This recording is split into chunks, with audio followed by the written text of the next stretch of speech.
There, unharnessing the animals, we began at once to load the sledge, not only with butter casks, but with a powder chest, a barrel of cheese, and a variety of other articles, ball, shot, tools, Turk's armor, which had been left behind on our last visit. Our work had so closely engaged our attention that when we were ready to leave it and go in search for a good bathing place, we discovered that our two animals had wandered quite out of sight, having crossed the bridge to reach the good pasture beyond the river. I sent Ernest after them and went alone to the extremity of the bay. It, it determined in bold and precipitous cliffs which extended into the deep water, and rose abruptly so as to form an inaccessible wall of rock and crag. Swampy ground overgrown with large canes intervened me and these cliffs. I cut a large bundle of these reeds and returned to Ernest. It was some time before I found him, comfortably extending full length on the ground near the tent, and sleeping as sound as a cop, while the cow and the ass, grazing at will, were again making for the bridge. "Get up, Ernest, you lazy fellow," I exclaimed, much annoyed. "Why don't you mind your business? Look at the animals. They will be over the river again." "No fear of that, father," returned he, with the utmost composure. "I have taken a couple boards off the bridge. They won't pass the gap." I could not help laughing at the ingenious device by which the boy had spared himself all the trouble. At the same time, I observed it is wrong to waste the precious moments in sleep when duty has to be performed. I then bid him to go and collect some salt, which was wanted at home, while I went to bathe. On coming back, much refreshed, I again missed Ernest, and began to wonder whether he was still gathering salt, or whether he had lain down somewhere to finish his nap. When I heard him loudly calling, "Father, father, I've caught a fish! An immense fellow he is! I can scarcely hold him, he drags the line so." Hastily towards the spot, I saw the boy lying in the grass on a point of land close to the mouth of the stream, and with all his might keeping hold of a rod. The line was strained to the utmost by the frantic efforts of a very large fish, which was attempting to free itself from the hook. I quickly took the rod from him, and giving the fish more line, led him by degrees into shallow water. Ernest ran in with his hatchet and killed him. It proved to be a salmon, a full 15-pound weight, and I was delighted to think of taking such a valuable prize to them. "This is capital, Ernest," cried I. "You have cleared yourself for once of a charge of laziness.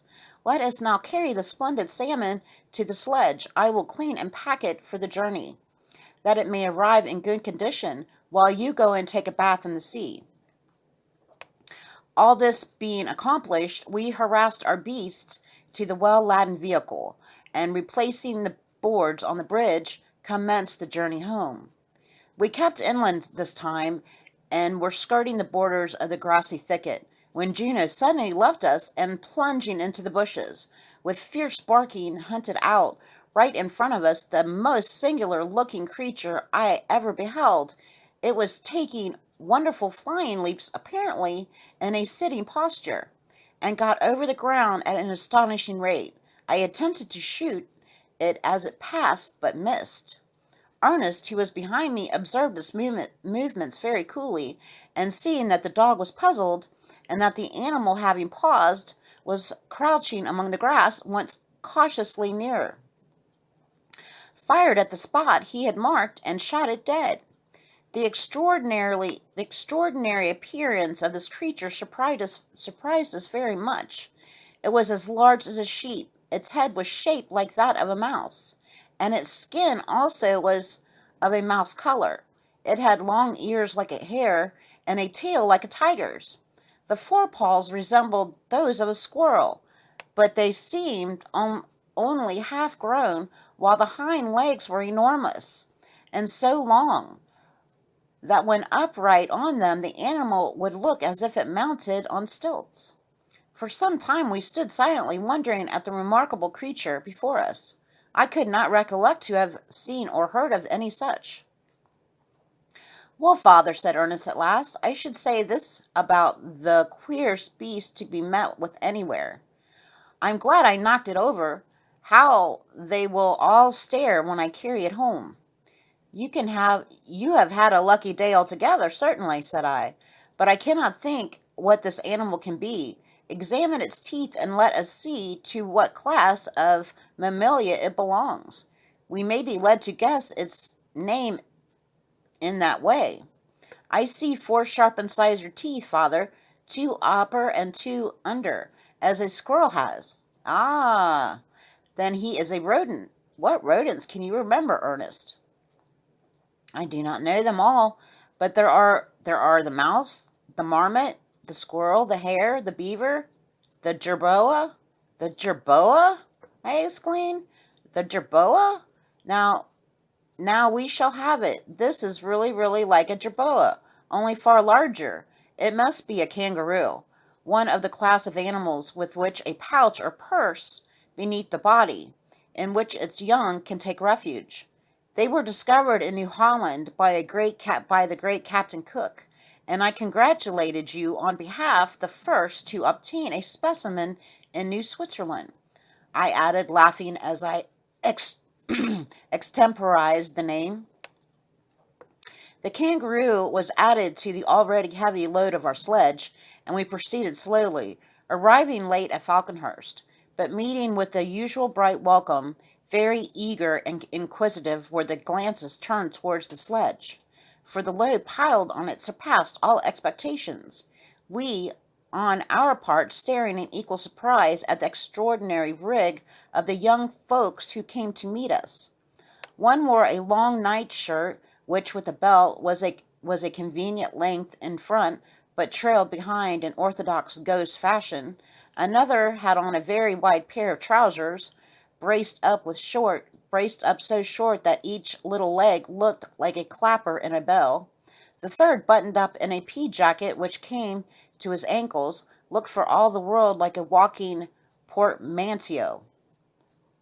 Amid such joking and laughter, my wife explained that she had been washing all day, and while their clothes were drying, the boys amused themselves by dressing up in things they found while rummaging the sailor's chest, and had kept them on, that Ernest and I might see the masquerade. It certainly amused us, but made me regret that so little belonging to ourselves had been saved from the wreck, in consequence of which the children had scarcely a change of linen. Turning now to our new acquisitions, we excited great interest by exhibiting each in turn. The large salmon, but more especially the kangaroo, surprised and delighted everyone. Fritz alone wore a look expressive of dissatisfaction, and I saw that he was envious of his younger brother's success, vexed that so noble a prize had fallen to Ernest's gun instead of his own. He treated it rather slightingly, but I could see that he was struggling against his jealous feelings, and he, after a while, succeeded in recovering his good humor and joined pleasantly in the conversation. What a famous day's sport you have had altogether, said he, coming close up to me. It will be my turn to go out with you next. Will it not, father? Just about here there is nothing to shoot, and I have found it very dull. Still, you have been doing your duty, my dear boy. You were entrusted with the care of the family, and a youth of manly character will not depend for happiness on mere excitement. As the shades of night approached, we made haste to conclude the day's work by preparing the kangaroo, part for immediate use and part for salting. The animals were fed, and a plentiful allowance of salt made to them. Our own supper of broiled salmon and potatoes was dispatched with great appetite, and we retired, with thankful hearts, to sound and well-earned repose. Next morning, while the breakfast was getting ready, I attended to the beautiful skin of the kangaroo, which I was anxious to preserve entire, and afterwards, when Fritz had prepared everything in readiness for our trip to the wreck, I called Ernest and Jack in order to give them some parting instructions. They, however, had disappeared directly after breakfast, and their mother could only guess that, as as we required potatoes, they might have gone to fetch a supply. I desired her to reprove them on their return for starting away without leave, but as it appeared they had taken Turk, and I satisfied myself that no harm was likely to befall them, although it was not without reluctance that I left my dear wife alone with little Franz, cheering her with hopes that our speedy return with new treasure from the wreck. Advancing steadily on our way, we crossed the bridge at Jackal River, when suddenly, to no small astonishment, Jack and Ernest burst out of the hiding place where they had lain in wait for us, and were enchanted with the startling effect of their unexpected appearance upon their unsuspecting father and brother. It was evident that they fully believed they might now go with us to the wreck. To this notion I at once put a decided stop, although I could not find in my heart to scold the two merry rogues for their thoughtless frolic, more especially as I particularly wished to send back a message to my wife. I told them they must hurry home so as not to leave their mother in suspense, although as they were already so far, they might collect some salt. And I instructed them to explain that, as my work on board would take up a long time, she must try to bear with our absence for a night. This I had meant to say when we parted, but my courage had failed. Knowing how much she would object to such a plan, I had resolved to return in the evening. On consideration, however, of the importance of constructing a raft, which was my intention in going, and finishing it without a second trip, I determined to remain on board for the night, as the boys had unintentionally given me the chance of sending a message to that effect. "Goodbye, boys. Take care of yourselves. We're off," shouted Fritz, as I joined him in the tub boat we shoved off. The current carried us briskly out to the bay. We were very soon moored safely alongside the wreck, and scrambling up to her shattered sides, stood on what remained of the deck and began at once to look at our plans. I wanted to make a raft fit to carry on shore a great variety of articles far too large and heavy for our present boat. A number of empty water casks seemed just what was required for a foundation. We closed them tightly, pushed them overboard, and arranged 12 of them side by side in rows of 3. We firmly secured them together by means of spars, and then proceeded to lay a good substantial floor of planks, which was defended by a low bulwark. In this way we soon had a first-rate raft, exactly suited to our purpose. It would have been impossible to return to land that same evening, for we were thoroughly fatigued by our labors, and had eaten only the light refreshment we had brought in our wallets, scarcely desisting a moment from our work. Rejoicing that we were not expected home, we now made an excellent supper from the ship's provisions, and then rested for the night on the spring mattresses, a perfect luxury to us, after our hard and narrow hammocks. Next morning we actively set about loading the raft and boat, first carrying off the entire contents of our own cabins, and passing on to the captain's room, we removed the furniture as well as the doors and window frames, with their bolts, bars, and locks. We next took the officers' chests and those belonging to the carpenter and the gunsmith, and the contents of these latter we had to remove in portions, as their weight was far beyond our strength.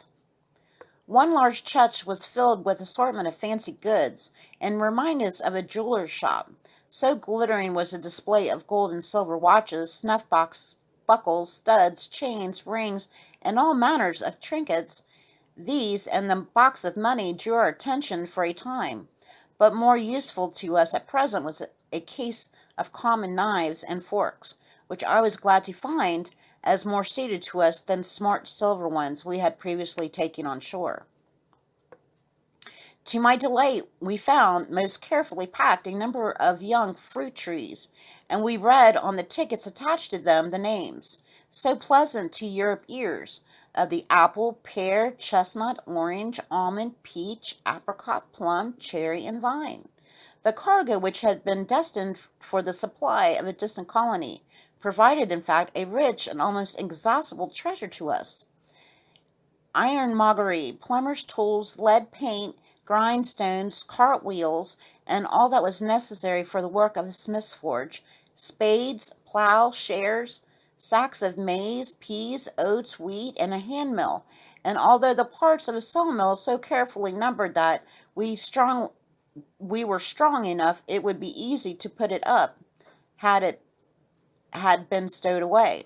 So bewildered were we by the wealth around us that for some time we were at a loss as to what to remove to the raft. It would be impossible to take everything, yet the first storm would complete the destruction of the ship, and we should lose all we left behind. Selecting a number of most useful articles, however, included, of course, the grain and the fruit trees, we gradually loaded our raft. Fishing lines, reels, cordage, and a couple of harpoons were put on board, as well as a mariner's compass. Fritz, recollecting our encounter with the shark, placed the harpoons in readiness, and amused me by seeming to picture himself as a whaler. Flourishing his harpoon in the most approved fashion, early in the afternoon, both our crafts were heavily laden, and we were ready to make off for the shore. The voyage had begun with considerable anxiety, as with the raft in tow, there was some danger of an accident. But the sea being calm and the wind favorable, we found we could spread the sail, and our progress was very satisfactory. Presently Fritz asked me for the telescope, as he had observed something curious floating at a distance. Then handing it back, he begged me to examine the object, which I soon discovered to be a turtle asleep on the water, and of course unconscious on our approach. "Do, father, steer towards it," exclaimed he. I accordingly did so, and he might have a nearer look at the creature.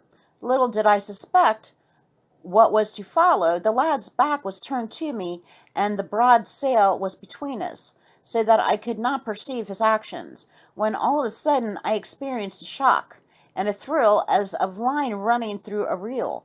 Before I had time to call out, a second shock, and the sensation of the boat being drawn through the water alarmed me. "Fritz, what are you about?" cried I. "You are sending us to the bottom." "I have him, hurrah! I have him safe," shouted he, in eager excitement. To my amusement, I perceived that he really had struck the tortoise with a harpoon. A rope was attached to it, and the creature was running away with us. Lowering the sail and seizing my hatchet, I hastened forward in order to cut the line and cast adrift at once the turtle and harpoon. "Father, do wait," pleaded the boy. "There is no danger just yet. I promise to cut the line myself the instant it is necessary. Let us catch this turtle if we possibly can." "My dear boy, the turtle will be a very dear bargain if he upsets all our goods into the sea, even if he does not drown us too. For heaven's sake, be careful. I will wait a few minutes, but the instant there is danger, cut the line." As the turtle began to make for open sea, I hoisted the sail again, and finding the opposition too much for it, the creature again directed its course landward, drawing us rapidly after it. The part of the shore for which the turtle was making was considerably to the left of our usual landing place. The beach there shelved very gradually, and some distance from land we grounded with each sharp shook, but fortunately without a capsize. The turtle was evidently greatly exhausted, and no wonder, since it had been acting the part of a steam tug, and had been dragging at full speed a couple of heavily laden vessels. Its interruption was to escape to land, but I leaped into the water and waded up to it, dispatched it to my axe. Such as its tenacity of life, however, that it did not cease its struggles, until I had actually severed its head from its body. As we were by no means far from Falconhurst, Fritz gave notice to our approach by firing off his gun, as well as shouting loudly in his glee. And while we were yet engaged in securing our boats and getting the turtle on shore, the whole family appeared in the distance, hastened eagerly towards us, and our new prize, together with a well-laden boat and raft, excited the liveliest interest. My wife's chief pleasure, however, consisted in seeing us safely back, as our night's absence had disturbed her. and she was horrified by the description of our dangerous run-in with the wake of a fugitive turtle. Being anxious to remove some of our goods before night, the boys ran off to fetch the sledge, while I, having no anchor, contrived to moor the boat by means of some of the heavy blocks of iron we had brought. It required our united strength to get the turtle hoisted on to the sledge, its weight being prodigious. We found it, indeed, with the addition of the sapling fruit trees, quite a sufficient load. We then made the best of our way home, chatting merrily about our various adventures. The first thing to be done on arriving was to obtain some of the turtle's flesh to cook for supper. To my wife, this appeared necessarily a work of time, as well as a difficulty, but I turned the beast on its back, and soon detached a small portion of the meat from the breast with a hatchet, by breaking the lower shell, and I then directed that it should be cooked, and with a little salt, shell and all. But let me first cut away this disgusting green fat, said my wife, with a little shudder. See how it sticks all over the meat? No one could eat anything so nasty. Leave the fat, whatever you do, exclaimed I. Why, my dear, that is the very best part, and the delight of the epicures. If there be really too much, cut some off it, can be used as lard, and let the dogs make a supper of the refuse. And the handsome shell, cried Fritz. I should like to make a water trough of that, to stand near the brook, and be kept always full of clear water. How useful it would be. That's a capital idea, I replied, and we may manage it easily if we can find clay so as to make a firm foundation on which to place it. Oh, as to clay, said Jack, I have a grand lump of clay under the root. Well done, my lad. When did you find it? We found a bed of clay near the river this morning, said his mother, and came home in such a mess. I had regularly to scrape his clothes and wash him thoroughly. Well, mother, I can only tell you I should never in all my days have found the clay if I had not slipped and fallen amongst it. That I can well believe, returned his mother. Only to hear your talk this morning, one would have thought your discovery of clay the result of a very arduous search indeed. When you have ended the question of the clay and the turtle shell, said Ernest, I should like to show you some roots I have found today. They are getting rather dry now. They look something like radishes, although the plant itself was almost a bush. But I have not ventured to taste them, although our new sow was devouring them at a great rate.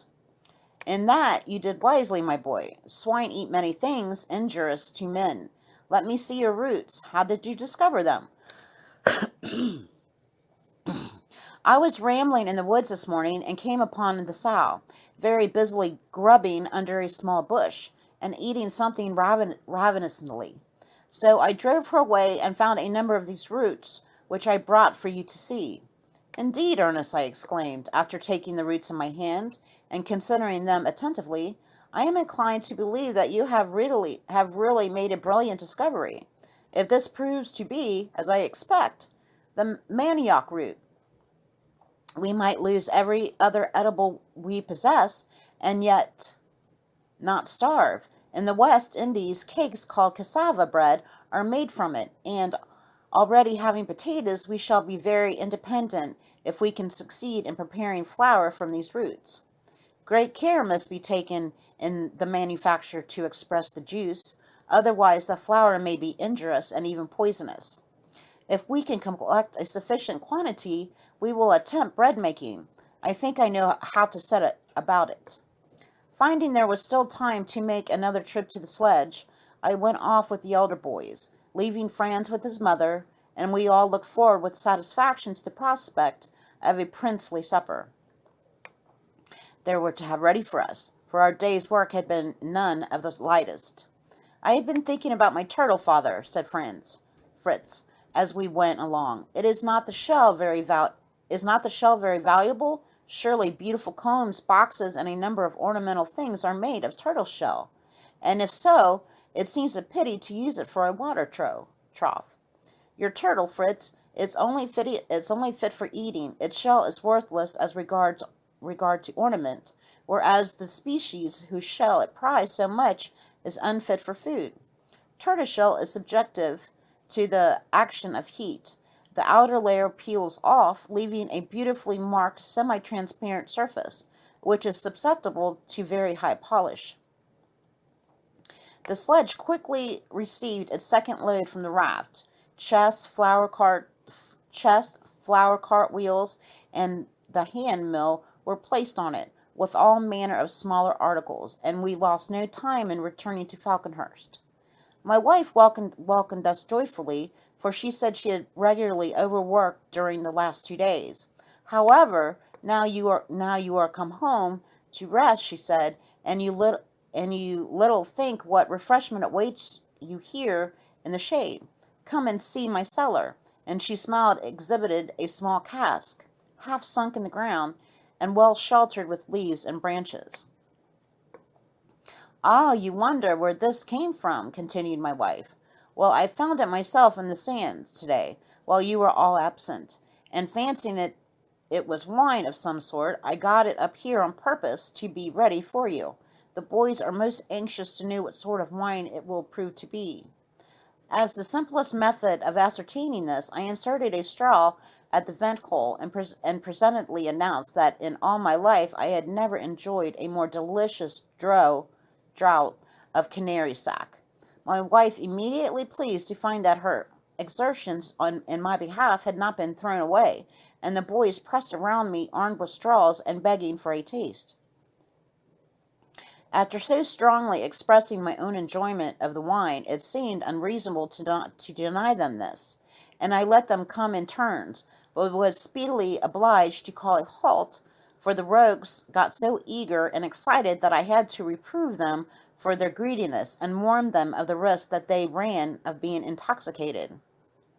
Supper was more to the purpose, and as the turtle proved delicious, it was heartily enjoyed, and gave us strength to haul the mattresses we had brought from the ship up to our sleeping rooms, so that very refreshing slumbers closed the day.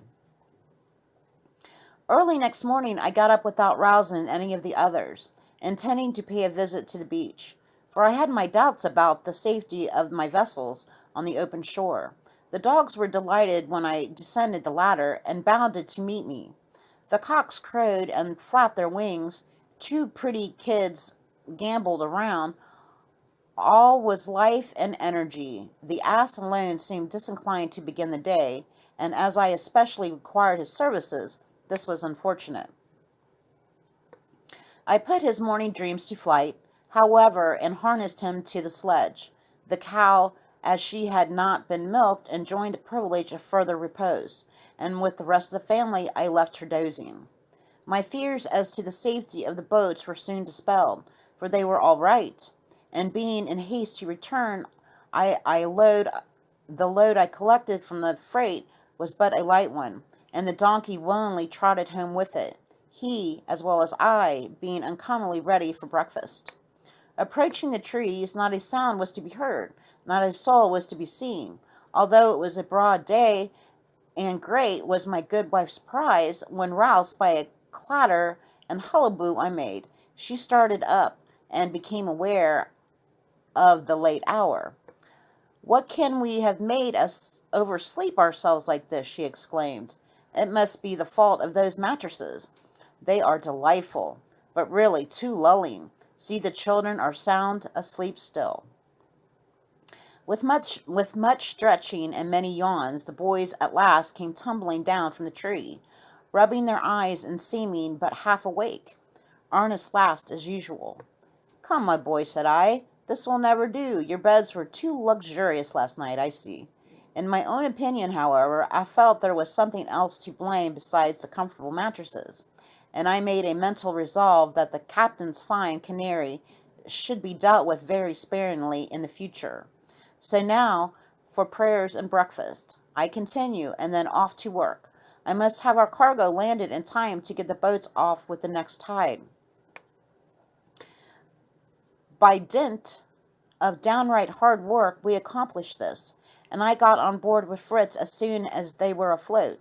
The rest turned homewards, but Jack lingered behind with such imploring looks that I could not resist taking him with me. My intentions had been simply to take the vessels round to the harbor in Safety Bay, but the calm sea and fine weather tempted me to make another trip to the wreck. It took up more time than I expected, so that when on board we could only make a further examination of the cargo, collect a few portable articles, and then avail ourselves of the sea breeze, which would fail us later in the evening. To Jack, the pleasure of hunting about in the hold was novel and charming, and very soon a tremendous rattling and clattering heralded his approach with a wheelbarrow. In the highest spirits at his good fortune in having found such a capital thing at which to bring home potatoes. He had he was followed by Fritz, whose news was still more important. He had found carefully packed and enclosed within partitions what appeared to be separate parts of a pinnacle, with ringing and fittings complete, even a couple of small brass guns. This was a great discovery, and I hastened to see if the lad was right.